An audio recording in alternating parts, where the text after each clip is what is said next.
Good evening. It is Toby Talk number 18. Today is Monday, August 1st, and it is 10:30 at night. I actually have been thinking about talking to you guys all day, and I've had a very long day. And I had a couple different things that were on my mind, so I wasn't really sure what I wanted to talk about and check in with you and have you kind of think about over as we begin our week. And then I had a conversation with a dear friend, actually a couple of different conversations throughout the course of today that kind of brought the message into focus.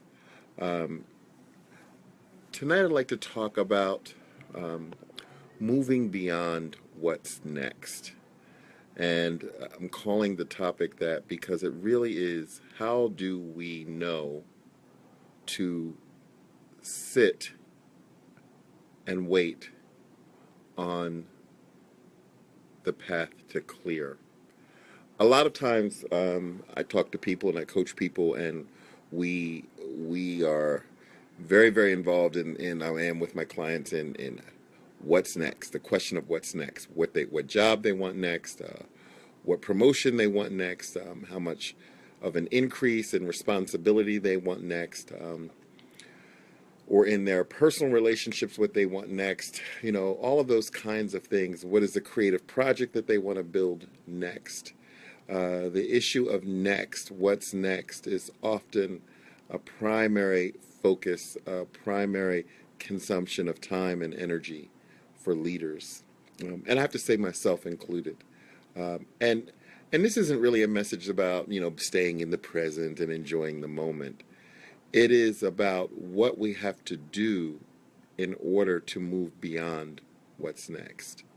And I want to get you to focus on that. It's something that I struggle with, but it really is understanding that whatever comes next for you, whether you set it as a strategy and a plan and you execute it and you drive forward with intention, which is the way I tend to try to do things, or you sit and you obtain a place of stillness and you allow it to come toward you. Those are both ways that we can move beyond what's next. And I think it's really important as leaders who are focused on what's next to think about, as we look at the world that we're in today, particularly the struggles facing us. I'm reminded of a conversation I had with a colleague who's in Baton Rouge and dealing with the aftermath of the tragedies there. And the big questions coming out of the community is the what's next.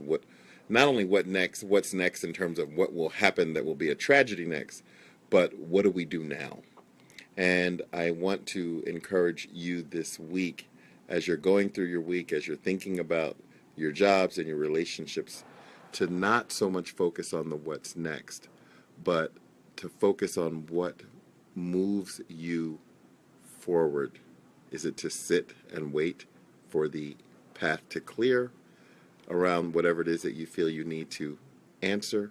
Or is it sometimes to really set that course and just not stop? Allow yourself to stay focused on your goal or your objective.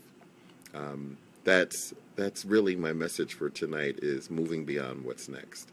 So hopefully that has meaning for someone out there tonight. If so, share the message. Let me know how you feel by leaving emoticons or comments if you have any questions about how to negotiate what's next. What's next is indeed a struggle that a lot of leaders have, because we get to the goal and it doesn't feel the way we thought it would feel. We get to the result and it doesn't deliver the same sorts of sense of completion that we thought it would feel. So getting beyond that means sometimes really listening to and waiting for the clarity of what is beyond the very next thing that you're focused on. All right, take it easy. Have a great evening. I'll talk to you on Wednesday. Love you guys. Bye-bye.